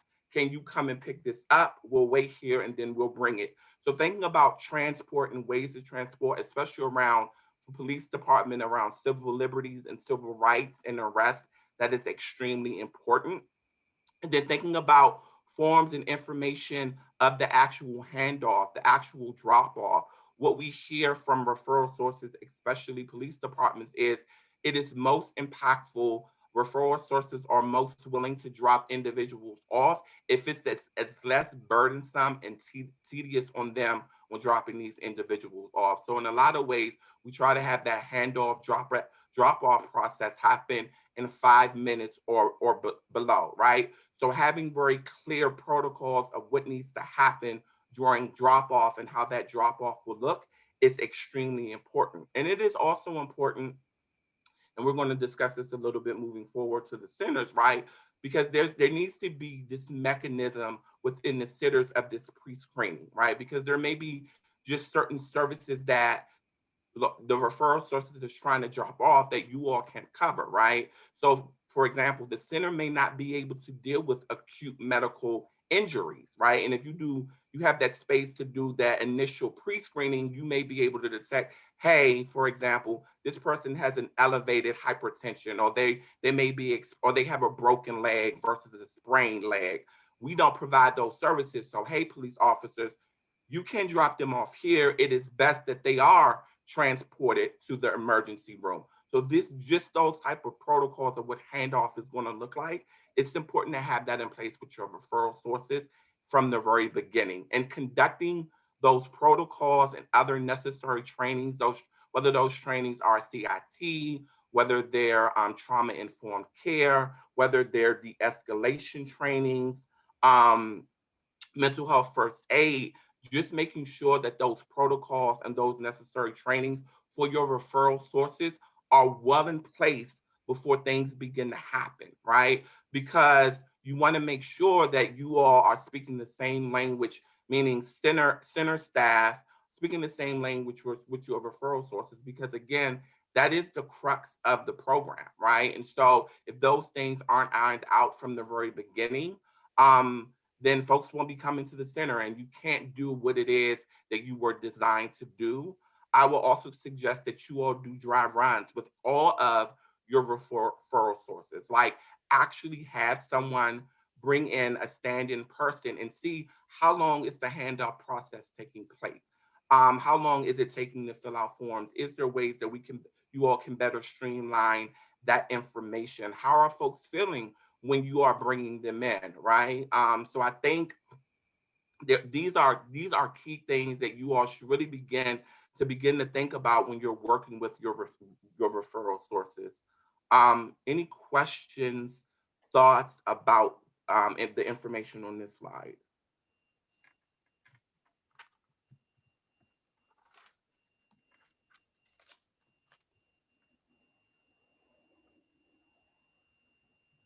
Someone asked, do we have sample protocols? I don't know, Allison and Hadley and Maryland, if we had sample protocols, but I have written a lot of protocols, having established New York Center's first ever, what we call support and connection centers. So if you have sample, if you need help developing your protocols, please feel free to shoot them to your specific TA coach. They can have me come in and help you develop them and look at them. And I'm happy to do that, just in case we don't have very specific protocols, because centers are new and their protocols look very different and it's very specific, but we are happy and I'm at a place where I can definitely help you all develop those protocols. And we're going to talk about whether locations are 24 hours, whether locations are 7 days a week moving forward, because I do think those are extremely important implications, especially if your center is 24 hours, because you want to make sure that it is properly staffed with the clinical and support service that you are going to be providing on a 24-hour basis. So we will be discussing centers specifically moving forward about whether they're 24 hours specific. Any other questions? I just wanted to point out, Demetrius, that Marilyn dropped in the chat another link from the Stepping Up Strategy Lab. This one is a link specifically to examples that have been shared with us from other CSUs around the country of their policies and procedures. So thanks, Marilyn. Sure. Yeah, thank you, Marilyn. Perfect. I'm wondering too, Demetrius, whether maybe Sergeant Winsky, I don't know if he knows of examples or if any of the learning sites, if they're available too for assistance in that area. I'm just not sure, or maybe some of our other consultations too. I was just about to put in the chat that our crisis center here would be more than happy to share their protocols, which they just revamped 2 or 3 years ago. Wow. So yep, we can get those for sure.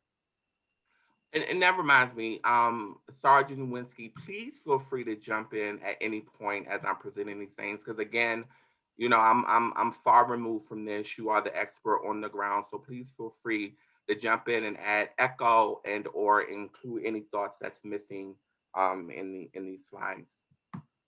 I think, are we good to move forward? Okay.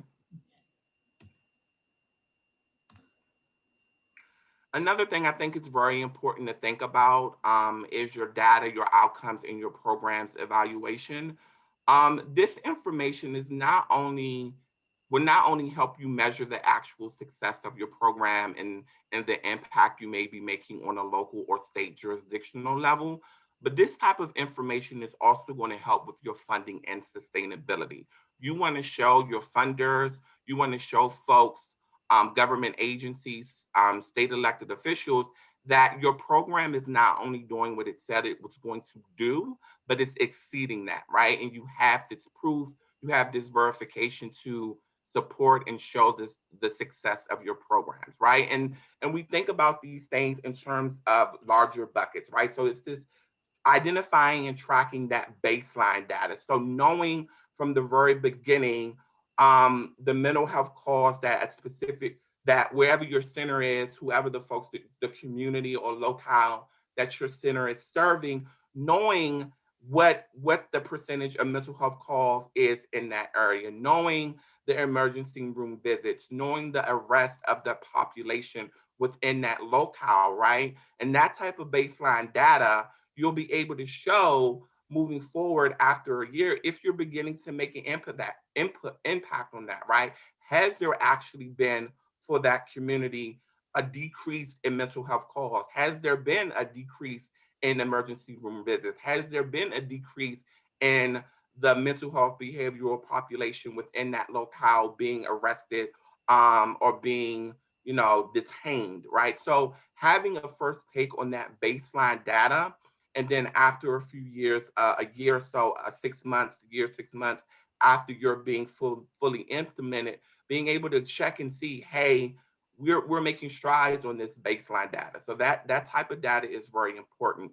Then that second bucket is really about measuring the measures, the outcome measures, and the success, if you will, and tracking it with the actual program, right? So how many people are being referred in your program? By what source? Again, is it more law enforcement? Within law enforcement? Is it more of the housing unit? Is it more of the patrol unit? Is it more co-responders? Who is that main source? Because it may mean that there's a gap in terms of protocol, in terms of the way folks are approaching individuals on the street, that you may need to, again, go back and work with your referral source to tighten up a bit, right? How many individuals are being referred? How are they completing services? When we say completing services, normally during the center, during that initial screening and check, if the center is 24 hours, if people are staying, it's, the team, the doctors, the clinical team normally puts individuals on a certain plan of action. Are they staying to complete that plan, or are they actually absconding? And if they are absconding, why are they absconding? These are they being connected to care? And when we think about connections to care, just not necessarily. For us, it goes beyond referral. It's more than just giving them a place to go, but actually connecting. Are they making their first visit to whomever you're connecting them to? So those type of things to track in the community, right? So those type of outcome measures are really important in terms of data to track, because again, it measures your success, but also these are the things that are going to be important for your continual funding and your continual sustainability. Also important, I would say, after a year or thereafter, to conduct program evaluations. These program evaluations should really amplify and censor the participants' responses, right? And that can be through survey, that can be through direct question and answers, but really building in that evaluation piece after the program has been up and running for a year and 6 months, so that you can evaluate any policies or things that you may need to change, address, or continue to do, because it's really making an impact, right? And again, this goes back to that developed, shared cross-systems database to exchange information. It's important that those folks who you have these relationships with, who you develop MOUs with, that you also have that data use agreement, which could be separate or built in MOU, of just how you exchanging this data, how often you are exchanging this data, amplifying that you are, honoring and following the legalese around HIPAA information, that you are protecting the data and storing the data, that, for example, there are things like like the information has an access code, right? Before you can go in. The information is really minimal to those who really specifically need to go into it. And so thinking through those things in terms of capturing your data and sharing your data is extremely important. Sergeant Winsky, anything you'd like to add on this specific piece, and if folks have any questions or thoughts around this? I would just add, and if there's any questions, I'm happy to help answer, that the evaluations, the constant reevaluating if you're meeting your goals and metrics, and are there things that you want to be measuring? I think once you get one of these things up and running, you'll find more things that you want to track and measure. So I agree with that big time. Any thoughts, questions about any information presented on this slide? This is Allison again. I was just curious. I know I was listening during when we did our team introductions, and I hope I didn't miss anyone, but I noticed that at least 2 of the teams here had evaluators on the call. So first of all, thanks for making the time to come into the session. I think Hancock County in Ohio and Mobile in Alabama, I think at least the 2 of you had evaluators on the call, and maybe more teams if I missed it. But I was just curious to hear from those teams, from the evaluators themselves, like just your reaction to this information, where you are in the process. So I guess I'll call people out a little bit, if that's okay, Demetrius. It's okay with me if it's okay with them. Okay with you all. I do want to say no pressure though. Yeah. But just starting with Hancock County, the evaluators, I believe it's either Ms. or Doctors Kim and Williams. Would you be willing to let us know your thoughts on this portion of the presentation, where you're at in the process? Hi, this is Neal from Hancock County. Well, yeah, I mean, as a data person, of course, I'm thrilled to hear this being reinforced.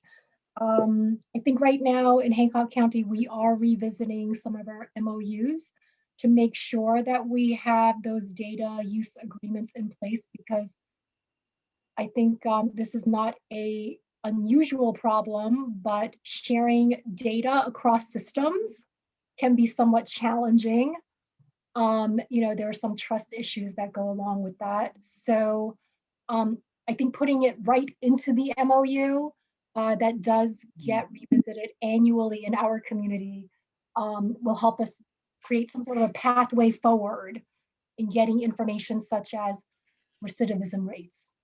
Are people getting screened in the jails? That kind of stuff. So that's a great tip, putting the exact expectation, obviously discussing it, coming to an agreement, but including the exact data sharing, processes into the MOU specifically, just so everyone's on the same page. We hear this a lot from different grantees. Yeah, it's a challenge around HIPAA requirements, but just beyond that, just in general, it's a big shift for people to share data if they haven't already between different agencies that are used to operating more independently and not so much sharing information. So it can be a big challenge. And I was just wondering also for Mobile Police Department, I believe I heard the first name but not the last. I was trying to write down people's names, but I believe it was an evaluator, first name Trace, on the line. I don't know if you're still there, if you feel comfortable just sharing any of your thoughts that you have on this portion of the information. He had to drop off, but we are it is really good information, and we developed MOUs when we started stepping up in late 2019, and the more specific we could get with those, the better, and developed information sharing practices there. And I could say from that experience that it's crucial to moving forward and being able to work together across multiple entities to collect that data.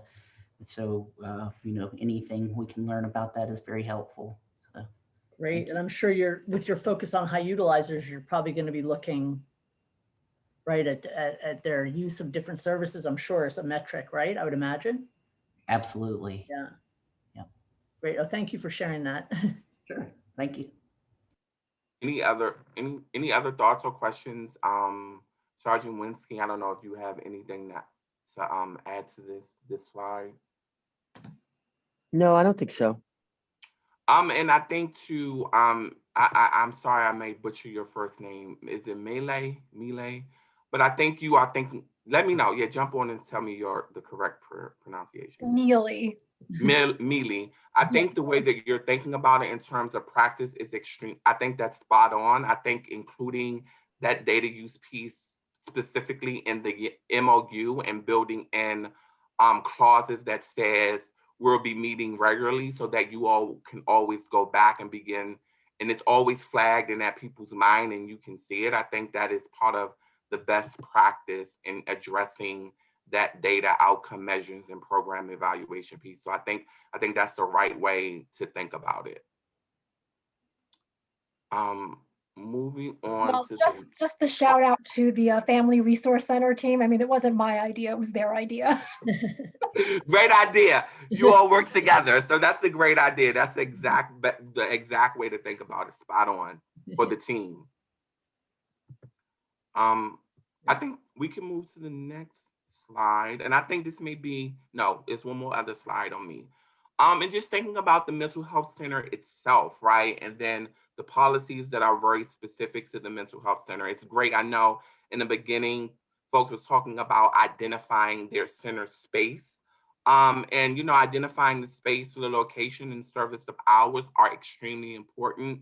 Again, you're going into communities, right? And a lot of times these are communities that are already disenfranchised. So wherever you're going, it's important that you really begin to build that before you identify the space, right? And especially if you're doing some type of construction or type of things that may disrupt their quality of life of those individuals, it's important to come in and say, hey, this is why we're here. We're here to support you. We're here to support those in your community. You know, we want to offer you the opportunity to sit on our advisory boards. Just those types of things are extremely important, right? And when we talk about space, is there going to be a space, or can there be a space where individuals or potential participants who are being dropped off, that they can be dropped off through a back door instead of a front door, right? So just minimizing stigma and those type of things. Thinking about the service of hours, right? If it's going to be 24 hours, you need to have the staffing that, you know, that will support the clinical and support services that you said you're going to be doing on a 24-hour basis, right? And then making sure that that staffing structure is in place to do those type of things. So maybe in the very beginning, you don't have the resources, you don't have the things to do 24 hours. So maybe it's not a 24-hour center, right? But all of these type of things are important when thinking about the actual center.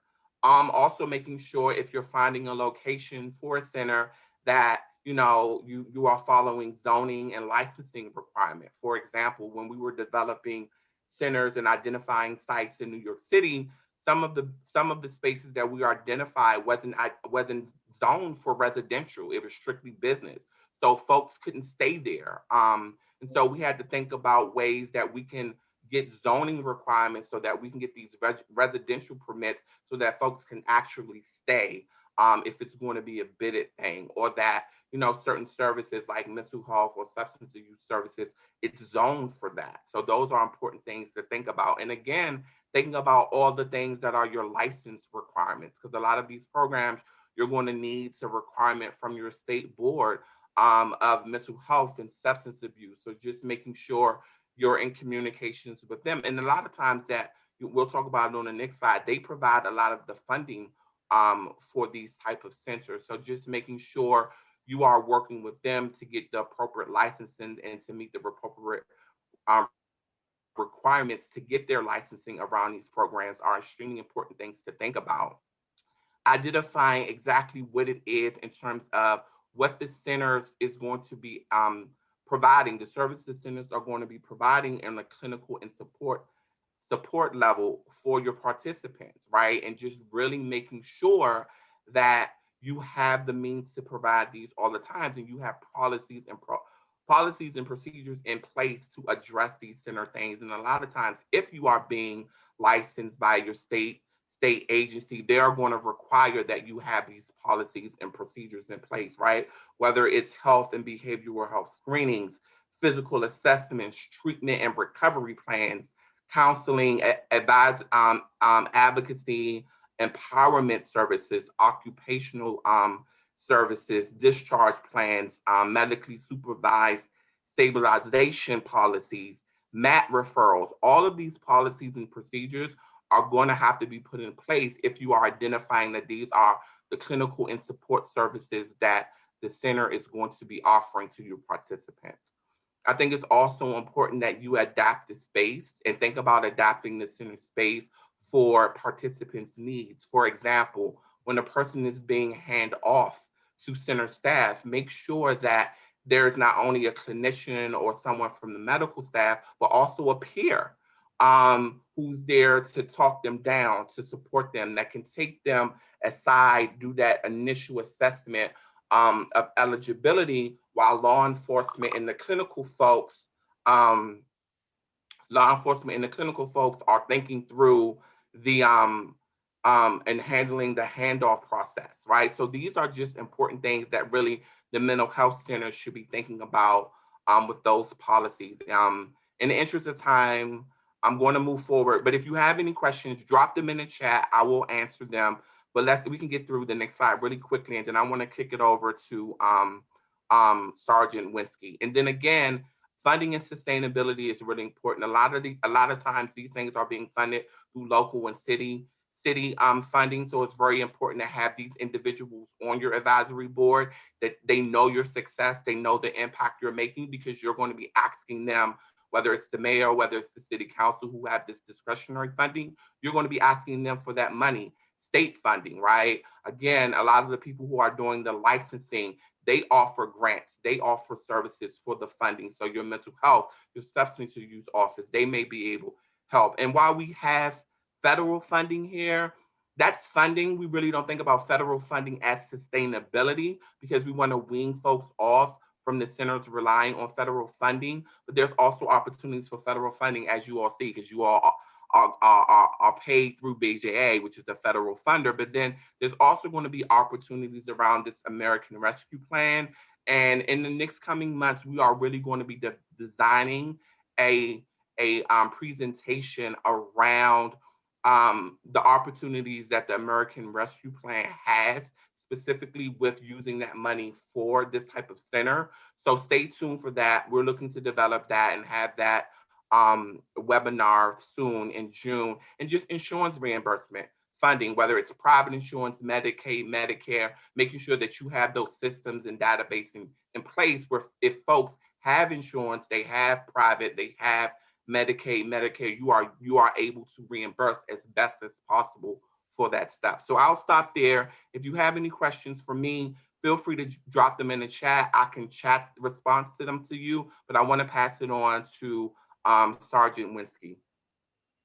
Thank you so much. So I'm just going to hit some of the highlights here, and I want to make sure we leave time for questions. And my information will be at the end of the presentation, and I also put a really helpful link in the chat. So my name is Jason Winsky, and like I said earlier, I am a sergeant with the Tucson, Arizona Police Department. Just to scale that for you all on the call, we're about 850 sworn. We serve a population of about 600,000. We are close to the border.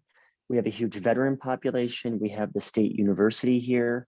So if you think about kind of just diverse populations, we have all of those things and all the challenges that come with those populations. Arizona has a large elderly population, so we have those issues as well. But I wanted to talk about what I kind of consider to be our crown jewel here in Tucson, and that is the Crisis Response Center. After all, that's kind of what we've been talking about today and why you're all here. So our Crisis Response Center was first built in 2012, but a new organization took it over in 2017, and it really kind of gained some steam in 2017 up until today. To give you an idea of kind of how our crisis center works and how we operate out here, it is a 24/7, 365 urgent psychiatric assessment center. So it is a drop-off center.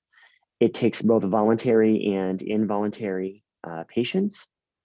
And to scale, again, to be comparable to what you all might be planning or talking about, our crisis center accepts about 12,000 adults per year and about 6,000 juveniles. Obviously, they're separated into different wings. About 65% of everyone that goes to our crisis center are voluntary, and the rest are put on some kind of emergency application. So in Arizona, we have court order treatment. Other places it's called AOT. But in Arizona, we do have an involuntary mechanism, and that's mostly going to be danger to self or danger to others. I think the biggest thing that I want to highlight for everyone is My team, it's called the Mental Health Support Team. It's a dedicated law enforcement mental health team. We do substance use disorder as well, but that's just the acronym that we came up with in the beginning. I think what I just really want to highlight the most is that 5 to 7 years ago, if you went to a law enforcement conference, like a police conference, you'd hear chiefs and sheriffs saying, I'm not sure about diversion. I'm not sure about deflection. And the goal of going to those conferences and doing some of the speaking that I've done was convincing people in law enforcement leadership to do deflection, to do diversion. Now, these days, if you go to a law enforcement conference, what you hear police chiefs and county sheriffs saying is, okay, we get the concept of diversion or deflection, but divert to what? Go to where? And that's where our crisis center and all what you all are talking about today, that's what it's surrounding. My program really wouldn't work if we didn't have our crisis center. And one of the things that I want to echo what Demetrius said was, our crisis center operates on a no wrong door philosophy. And that's a term that's being thrown around a lot in the diversion deflection crisis center world. It's really easy to say that a facility or a crisis center is no wrong door. It's really hard, I think, to actually do in real life. So we're able to bring agitated, intoxicated people to the crisis center. And in the last 7 years that I've been working with our crisis center, they have never, ever said no. We located, I want to, again, double down on something Demetrius said. We in Tucson, Arizona, we located our CRC on the campus of a major county hospital. So even if there's a complex medical situation, our crisis center can transfer that patient just across a breezeway, actually, to an actual level 1 medical facility as well. And in the interest of time, I kind of want to just wrap up by saying we still have a long way to go in Tucson, but we are really proud of our crisis center here, and they do just an amazing job taking a really high volume of clients and patients here. In the chat, I put a link to a website, the Council of State Governments Law Enforcement Mental Health Learning Site link. It talks a lot more about our program there and all the different things that we do. There is actually limited funding available to come out and visit us. I think the best way to look at to interact with our crisis center or learn about our crisis center is to come out here and just tour it and actually watch an intake being done. So I think we got just about 2 minutes left. Maybe I'll turn it back over to Allison and we'll see what questions you all have. Sure, thank you so much. And yeah, we definitely want to respect people's time, but if you're able to stay on for a few minutes, if it's okay with the facilitators, I'm sure we can take questions.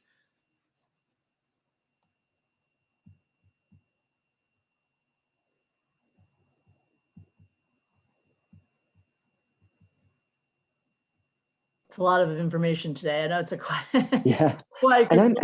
did covered a lot of ground today, but does yeah, Allison, I had a question specifically about the no wrong door. Were there any challenges for the information sharing that, like Neely was talking about, the information sharing and the data tracking? I'm really curious about what the challenges were that we should look into and the reason I ask that is because some of our jurisdictions who we're hoping to be able to fund with these dollars are trying to set up a 24-hour drop-off center or crisis center. So I'm curious, what were the biggest challenges for you? So I think one of the biggest challenges here in Tucson was, again, I'm just a police officer, but I hang around with clinical people all the time, so I can steal some of their words. So please apologize if I say things wrong. But now everything's online, but when I go to conferences and stuff around the country, a lot of people in the treatment community seem to have this philosophy of like, if you build it, they will come. And here's the problem with cops. That's not exactly true, because I'll meet with people and they're like, oh yeah, we have all these beds. We want you to bring us your people. I've learned over the years to ask, okay, well, what's your exclusionary criteria? And it's like, oh, well, it's not too bad. It's just, they can't be drunk or, have diabetes or been here before or, have a walker or a cane or an oxygen tank or high blood pressure, or, and then like the cop in me just totally like glazes over, because all that I've heard there, if someone says that to me about their facility, is I can't go there. It's not gonna work if I go there. And you know, you have to kind of forgive police culture in that world. Police officers, especially these days, are problem solvers. They want the quickest, fastest solution, especially our younger officers. And so I really would echo and just say what you saw on the slides, which is if it's possible within your community, and if the environment allows it, you want to have law enforcement on your planning committee, right? You want to have law enforcement help you build it, right? Because they'll tell you those pitfalls and those things that will make a facility not work for officers. And I just want to end that question by saying, you know, the information sharing, yeah, we struggle with that. We struggle with that too. But I've been a police officer for 17 years in Tucson. Most of our younger police officers take people to our crisis center because they actually believe it's the right thing to do. It's that millennial buy-in culture. I know that I have cops on my agency with 20 years on that take people to the CRC because it's faster and easier and less paperwork than the jail. And you know what? I'm okay with that. I'd rather they buy in. I mean, I want buy-in, but if they'll still utilize it, and they'll utilize it the right way, just because it's faster and easier for them than a jail run, hey, you know what? I'll take that too.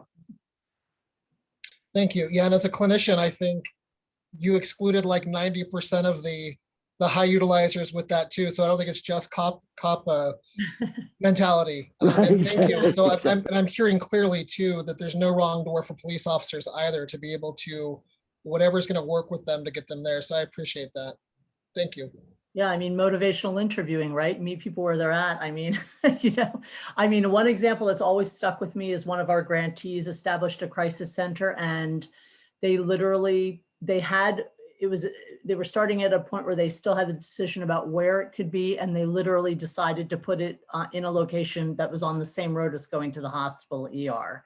So that way it wasn't any farther. In fact, it was closer for the PD to drop off, right? If they were going to go to the hospital ER anyway. So, I mean, it's true. You hope to get the, you know, top level buy-in in all aspects, but you take what you can get, right, Sergeant Winsky? I mean, just, you know. Yeah, absolutely. Absolutely. Did you have any resistance from your community initially, like where the crisis center was going to be? I was curious about that. You know, we did not. And I meant to mention that because that's the question I always get is, how did you decide where to put it, and how did you fund it? That's the question I meant to answer that. So our CRC was, our crisis center was funded through a bond election. We had a really big crisis here in Tucson. This is probably 15, 17 years ago, that got a lot of media attention here, and it surrounded mental health, it surrounded homelessness. And the following year, a committee was established. And the year after that, the committee recommended to the county to put a bond on for election. And there were two things that you were voting for out here in Tucson. It was to build the crisis center and to build 120 miles of hiking and biking trails. So I guess our county administrator figured that the same people that would vote for hiking and biking would also vote for mental health. And luckily they did. And so we were bond funded, and actually the whole campus was built out of that. So it funded like the hospital, the crisis center, and mental health court, all to be put on the same campus. So all three of those things are right on top of each other, and it's a very convenient resource. Great. Well, thank you so much. I am cognizant of the time. I know we were in a crunch at the end, so I appreciate the questions that, you know, people chatted in and put in. And thank you so much to all the grantee teams for joining today, and all the facilitators. We just, you know, there's just at the tip of the iceberg, I think, you know, so we look forward to more information and more discussion to come. I'm going to try to flip through the slides very quickly as we wrap up. But we will send all these, the whole slide deck and the recording to you also, don't worry. But we have another resource to share with you. It's actually a resource from the National Council on the ideal crisis system. So there's a lot of information contained in that very recent resource, and we really encourage you to take a look at that when you have the chance. And we are also going to be sharing, as you could see, all of our contact information. So you'll have that if you'd like to reach out to us, anytime after today. We really encourage you to do so. We look forward to it. So, and again, just very quickly before we finish up, if you haven't already done so, we really encourage you to sign up for the CSG Justice Center newsletter. It's you won't get inundated with emails, but you will get regular updates around training opportunities and solicitation announcements and just new resources either put out by our agency or our partners that are on best practices. So we just encourage you to use this hyperlink and sign up for our newsletter if you haven't done so already. So just want to say thank you so much to everyone, and facilitators, if you can stay on the line, but for the grantee teams, we just thank you so much for taking the time today. And you'll be getting the survey in about a week or so and a follow-up email from us. And we'll look forward to seeing you in June. And thanks so much, everyone. We hope you have a good rest of your day. And facilitators, if you can stay on the line, that would be great. Bye, everybody. Thanks. Bye, everyone. Thank you so much.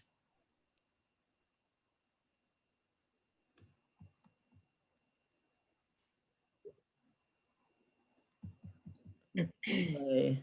We'll give it a minute or two. Thanks, everyone. We're going to finish our session now, and so I'm just going to wait for. We were hoping to have a brief meeting afterwards, so just gonna give it a minute or two. How about if we do this? I know we're only going to be meeting until 4:30, but how about if would folks like to take maybe just a 5-minute breather? We can close out our videos and then come back, let's say at 4:15. And then I think maybe that will facilitate the session ending. Does that make sense to everybody for facilitators? Okay. Sounds good. Yeah, so let's come back at 4:15 and we'll reconvene for our brief meeting. Okay.